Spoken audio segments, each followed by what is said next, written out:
All right, so today we're going deep, really deep, into a case that I think everyone remembers, at least vaguely. The Derby family massacre. Yeah, just a devastating story, truly heartbreaking. But we're going to kind of unpack everything. Right. Go beyond the headlines, really try to figure out, what led to that fire. Yeah, it's one of those cases that really gripped the whole nation, I think. Partly because of, Mick Philpott himself, this larger-than-life kind of guy. Yeah, he was all over the news, wasn't he? 17 kids by multiple women, living with both his wife and mistress. Talk about unconventional. Right, and he was on all those daytime talk shows. Oh, yeah, like Jeremy Kyle. Exactly. So at first, a lot of folks saw him as this, I don't know, struggling dad, maybe overwhelmed. Right.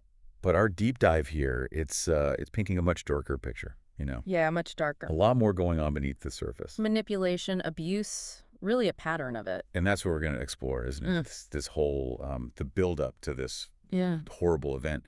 Exactly. It's about how his past, his relationships, this need for control, how it all sort of snowballed into this tragedy. And it makes you think, doesn't it? It's not just about one man. Oh, definitely not. It's bigger than that. It makes you question a lot of things about, about families, about domestic abuse. Yeah, the systems that are supposed to protect people. Yeah. Media, even. How we perceive things. Right. Okay, so the beginning. Before the headlines, before all that, our sources are saying Philpott's history, well, it's pretty disturbing. Oh, yeah. Long before he was known, he was already showing these patterns. I mean, his first serious relationship, Kim Hill, it was, there's no other way to put it, domestic violence. Classic case, huh? Oh, yeah. A textbook, really. Controlling behavior, the violence, and this unpredictability, it kept Kim on edge constantly. There were attacks with pool cues, a crossbow incident even. That's insane. One source goes into detail about the time he stabbed Kim, like 27 times. Oh, yeah. Brutal. He left her for dead. And what gets me, the paramedics arrived and he says, I wouldn't bother. She's a goner. I'd done a good job on her. Chilling. It's that lack of remorse, almost casual cruelty. So what happened after? I mean, there had to be some serious consequences for something like that. Well, he was found guilty, attempted murder, and grievous bodily harm. Grievous bodily harm. Yeah, meaning really serious, lasting injuries. But here's the thing. He only got 3 years out of a 7.5-year sentence. 3 years. He nearly killed her, and she's got lifelong injuries because of him. Makes you wonder, doesn't it? Like, could a longer sentence back then have changed things? Right. Would it have stopped him later on, It's hard to say for sure, but it definitely raises questions about, how we deal with repeat offenders. Definitely. And it's a question that's going to come up again and again with this case. Because this pattern, it didn't end with Kim Hill, did it? No, unfortunately not. Pamela Lomax, Heather Kehoe, he was involved with them too. Always young, vulnerable women, seems like. Like he sought them out. Maybe we have to consider that. It's more than just the violence itself. It's about the power dynamic. He was manipulating them, using their situation for his own benefit. Yeah, the sources describe him as having this Jekyll and Hyde personality, like charming one minute, then explosive and controlling the next. That's pretty common, actually. Lots of abusers are like that. Lull you in with the charm, and then bam, the abuse starts. Which brings us to Mary Duffy and Lisa Willis. I mean, they were both so young when they met him. Mary was a teenage mom trying to escape a bad situation herself. Yeah, and Lisa was only 16, an orphan, a single mom, too. Right. And that's the pattern, isn't it? It is. He saw their vulnerability, and he presented himself as the solution, the savior, offering them a home, a family.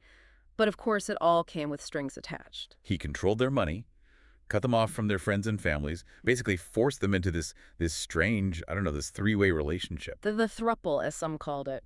And all the while, he's on TV, painting this picture of himself as this put-upon dad struggling to provide for his big family. Master manipulator, really. On TV, at home, he was spinning these narratives. He was even in that documentary, wasn't he, with Ann Whitcomb? Yeah, the one about, wanting a bigger council house for all his kids. Exactly. Really played it up. But behind closed doors, like we said, yeah, totally different story. Lots of tension building up, especially between the women. And then in 2012, Lisa, she leaves, takes her 5 kids with her. That was a big turning point, wasn't it? Huge. It challenged his control, threatened to blow up his whole carefully crafted image. And he stood to lose financially too, right? Less kids, less benefits. Exactly. Plus the custody battle with Lisa. So how did he react to all this, to losing control like that? Well, not well. Not well at all. He was furious, and that's when things took a turn for the worse. He, Mered, and a friend, Paul Mosley, they came up with a plan. A truly horrific plan. A plan that would lead to the deaths of 6 children. We'll get into the details of that in part 2 of this deep dive. But I think it's important to stop here for a second. Just let everything we've talked about sink in. Yeah. Philpott's history, the abuse, the manipulation, his ego, it all created this incredibly dangerous environment. Yeah. But how did it escalate to such a horrifying act? That's what we'll explore next time. So Lisa leaving with those 5 kids, it was a big hit to Philpott. Oh, yeah, for sure. Yeah. Ego bruised, control slipping, even financially it was a loss. Right. Those benefits he was getting, a big chunk of that was gone. Plus, now he's in a custody battle. Talk about adding fuel to the fire, huh? Definitely. All that. Plus, his history, it created this really dangerous kind of desperation. And that desperation, it seems, well, it pushed him to a really dark place. It did. He, Married, and this friend of theirs, Paul Mosley, they come up with this plan, I still can't wrap my head around it. It's wild, right? Like, let's break it down, because it really shows you where Philpott's head was at, you know? Okay, so they were going to stage a house fire. A house fire? Yeah. Set the fire with the kids inside. Oh, my God. And then rescue them, be the heroes. So messed up. Totally. And the idea was to make it look like Lisa did it, arson, so he'd get custody back. Oh, wow. And who knows, maybe even a bigger council house out of the whole thing. So manipulative. It's mind-blowing, the level of narcissism, right? He actually thought he could pull this off. Delusional, really. Totally. But like we know, it all went horribly wrong. May 11th, 2012, early morning, they set the fire. And it spread so fast, didn't it? Like wildfire. The kids, they were trapped inside. This is where it gets really hard, It's important to remember their names. These were real kids, real lives. Jade, 10 years old, John, 9, Jack, he was only 7, Jesse, 6, and Jaden, 5. It's awful. And Dwayne. He was Mary's son from before, 13 years old. I read he was, like, really protective of his younger siblings. Heartbreaking. To think what they all went through. Dwayne, they got him out, but he died later in the hospital. 6 kids gone. Just unimaginable. I remember at first there was a lot of sympathy for Philpott.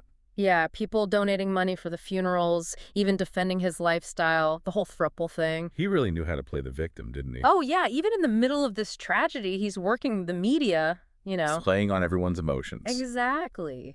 But as the police started digging deeper, the story changed quickly. The truth started coming out. Yeah, the forensics, they found traces of petrol, meaning the fire was deliberate.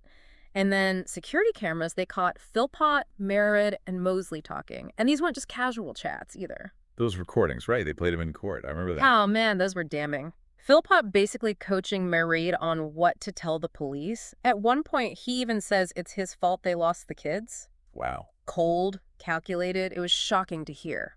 The investigation also uncovered this whole other layer. Merritt and Mosley, they were having an affair. Yeah, that was a twist. Made you wonder, was that part of Philpott's control too, maybe? Some sources suggest that, yeah. Like he was orchestrating it, or at least encouraging it. So his perfect little world, it was falling apart. Fast. And public opinion, it flipped completely. From sympathy to anger, and rightfully so. Totally. The trial, it just laid everything bare, Philpott's true nature, the horrific consequences of his actions. It's a case that makes you think about so many things, right? Accountability, abuse, how we as a society protect kids.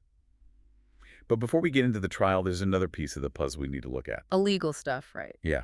The charges they brought against Philpott, Merritt, and Mosley, that was complicated. At first it was all staged to look like Lisa was the one who set the fire. Oh, yeah. So they had to prove not only was it arson, but that these 3 planned it and carried it out together. That's not easy. So how'd they do it? Well, those recordings were key, but it wasn't straightforward. There were legal arguments, about whether they could even use those recordings. Like technicalities. Yeah. Defense attorneys questioning how the police got the recordings, were they legal, all that stuff. So it's not just about The evidence itself, it's about all these legal rules. Exactly. They had to show step by step that everything was done by the book. And then there was the question of, who was really responsible? Right. I mean, were Merritt and Mosley just following Philpott's orders, or were they truly part of the plan? Big question. So they had to prove that Merritt and Mosley weren't just, I don't know, puppets, basically. Right, not just following orders. It was about showing they made their own choices, that they were in on it. Okay, so how did they do that? Well, they pointed to specific things Merritt and Mosley did, things they said that showed they weren't just, standing around watching. Participants. Yeah. And they really dug into those relationships, too. I mean, yeah, Philpott was the ringleader, but they argued Merritt and Mosley went along with it willingly. Knowing what could happen. Exactly. They knew the risks, but they still chose to go through with it. I bet that trial was, just heavy Well, emotionally. incredibly. All that testimony, the evidence, the gravity of it all, it was a lot for everyone. Yeah. So in the end, the jury found them, all three of them, guilty. Yes, of manslaughter. Manslaughter, not murder. Well, what's the difference there? Good question. That's a key legal point in this whole thing. At first, the prosecution, they wanted murder convictions. They were saying, look, they intended to kill those kids. But the jury didn't agree. Right. They said, yeah, their actions were reckless. They led to the deaths, but they couldn't say for sure 100% that they set out to kill them. So manslaughter means, like, they were careless, didn't care enough about the risk. Negligence. They disregarded human life, but it wasn't like planned murder. Subtle difference, but important. Hugely. And you see that in the sentences, too. Philpott got life, but with a minimum of 15 years. Merritt and Mosley, 17 years each. I remember the judge, when he sentenced Merritt, he really laid into her, didn't he? Yeah, he said, and I quote, "It is clear the fire was Philpott's idea, but Merritt's children died because she put her husband first." Powerful words. Wow. Choosing him over her kids. Tragic. And it got people talking, right, about abuse, about what it means to protect your children. Really complicated issues. Definitely.